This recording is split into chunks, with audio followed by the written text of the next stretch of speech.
I've been reading r/NoSleep for years. Here are the best of the best, according to me. Thank you for visiting Jack in the Box. Chili cheese fries. Shut up. Chili cheese fries. Like 3 milkshakes. Shut the fuck up. You already ordered. I wrote it down before I pulled up. Now let me fucking order it. Nobody likes being the DD, and nothing makes the position of being a DD worse than when your load of drunken friends insists on going to Jack in the Box. When they finally calmed down, I rolled down my window to find that the woman on the other end was in the middle of a sentence. In the box, how may I help you?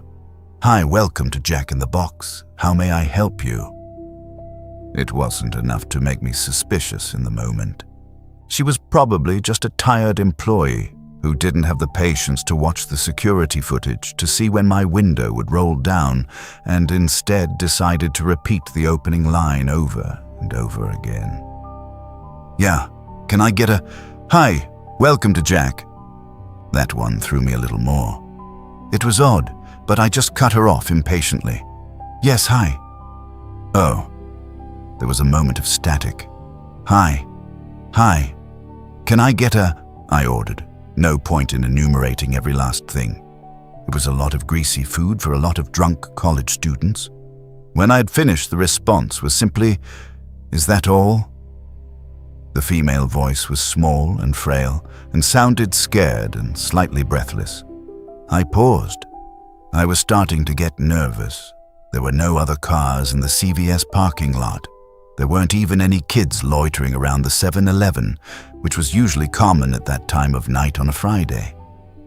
The lights were all functional, though, and there were cars going by on Abbott Avenue right beyond the low lining of bushes at the edge of the lot. I tried to feel relieved. It was 2 in the morning and I was dealing with a timid, odd night owl employee. Yeah. Come to the first window. This time, the voice was much stronger. It was full-bodied and professional. It was shocking in a way that I didn't really understand. But I pulled forward just as my friend Sandra reached forward and twisted the volume of the electronic song playing off of Ethan's iPod. I sighed. When I stopped at the first window, I was greeted by a charming blonde face. She smiled through the closed window before pulling it open briskly and announcing in that same confident voice, $23.45, hun. I handed her my credit card and she took it, turning away from me to run it. I fell into the drunken interactions that were going on the car for a moment, asking Ethan to see if Sean was still breathing, telling Taylor to stop singing loudly and crudely. I forgot all about the window for a long moment before I realized that I was probably being rude. When I turned back, the woman was still turned around. Ma'am? When she turned back, her skin had gone ghostly white. She was visibly shaking and her teeth seemed to be chattering. She was scratching something just behind her right ear, out of my view, vigorously. Her huge blue eyes were open wide. Communicating what I can best describe was shock. Despite the fact that she was shaking, though, when she brought her arm up, it was steady. She handed me my credit card and receipt, leaning forward to do it. Her face was closer to mine than a fast food cashier's ever had been, and when she smiled, I recoiled. It was sudden, mechanical, and without a doubt the falsest smile I've ever seen. It looked like her mouth had simply been stretched to give the illusion of a smile. She spoke in that tiny, scared voice. Drive-through to the second window, please. I had to say something at that moment. Are you okay? She leaned back into the restaurant, still wearing that smile, and closed the window, but she didn't stop staring at me. The shaking subsided. The smile did not. The second window was also closed. I pulled out my phone and checked Facebook, trying to get my mind off of the noise in the car. I was used to Jack in the Box taking like 2 minutes, and when 3 went by, I started to wonder.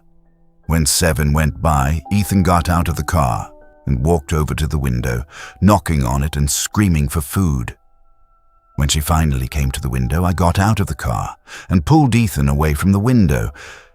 When I realized it was the same woman, I froze for a moment. It was never the same woman. Either it was two different people, or they just closed the first window. It was an inefficient way to run a fast food place, and it just wasn't done. Ethan wandered back into the car as she opened the window. She stuck out 2 bags, and I took them. She wasn't shaking anymore.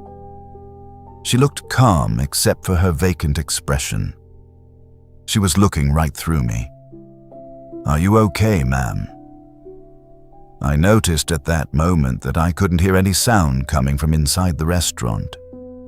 You can always hear the clanging of the kitchen no matter when you visit Jack in the Box, but all I heard was the rumbling of my idling engine. Suddenly, the woman's eyes snapped to mine, and once again they got big, despite the fact that her expression remained composed. Her upper lip trembled for a moment. "Ma'am."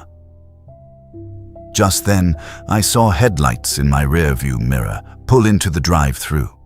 When I looked back, the woman was staring intently at the headlights before her head snapped right back to me. She scratched behind her ear again, and I noticed for the first time that her thumbnail was missing. There was nothing but blackened, rotting nail bed.